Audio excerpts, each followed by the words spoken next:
My name is Jenny Fitterer and I'm from Canada. I think one of my biggest problems is I've been playing it from the back seat. I've been really unwilling to, it sounds like a cliche, but to be seen.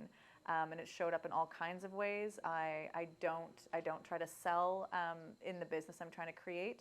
I don't even post on social media from the mindset of nobody really wants to hear my story. Nobody wants me to bother them.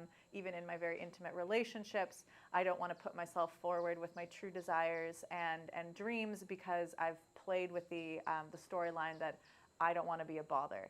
And that my very presence would be a gift to remove from people. So that's sort of where I was coming from, is this sort of being apologetic wherever I was, and having that kind of bring me into myself, and instead of being willing to share myself out with people.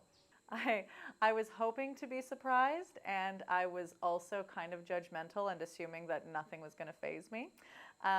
So I think one of the things that was very surprising for me was what could happen when I leaned into the power of enthusiasm. I've often been one who kind of feels like it's not cool to care, and sort of putting on the more reserved something, and sort of being in judgment of people who allow their enthusiasm and their joy to really infect others and be very big and vibrant. And so I've been kind of in the too cool for school of I'll receive it in my mind, I'm here to learn, and let everybody else do their bright, vibrant thing. And so the more and more that I was kind of pushed competitively, I don't want to be the only one not showing it up, to let my enthusiasm out, to allow myself to be infected by the joy of others, and then to bring it out. I really was able to tap more into the feedback loop of how enthusiasm carries through and ripples to everybody.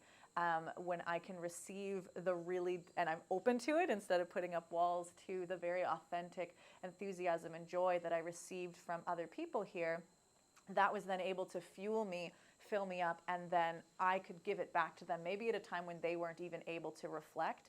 So the energy and the enthusiasm never dropped. Even if individuals had to take a step back to rest, everybody just kept feeding into each other. And I was sort of surprised, as someone who often has a storyline of being too tired, being too fatigued. I have a fear that bringing up energy will spend it and I'll be more tired. And so I was pleasantly surprised that it's not a math equation, that bringing up more energy and spending more energy feeds back and gives you more energy. So I'm pleasantly surprised that I'm so energized after this 5-day marathon, when I came into it feeling like I would be exhausted by the end. The importance of me kind of getting away from my home environment in order to travel somewhere different, in order to be doing this instead of just a sort of easier online format, has been, part of it has been the lesson of the journey doesn't start when you get here. The journey starts the second you've made the decision. I made the decision to be here over 2 years ago, and I just had the sense of, I just need to be there because I don't need another course. I can get in the cycle of just another online course, just another book, just another learning. The thing that was new for me was to come to a retreat, to allow myself to be the kind of person who gets on a plane and goes somewhere different, to not just watch other people do that and not have my guilt stories that says I don't belong there, I shouldn't go there, it's too opulent, and allow that to be, no, I'm going to be there because that's the new thing for me.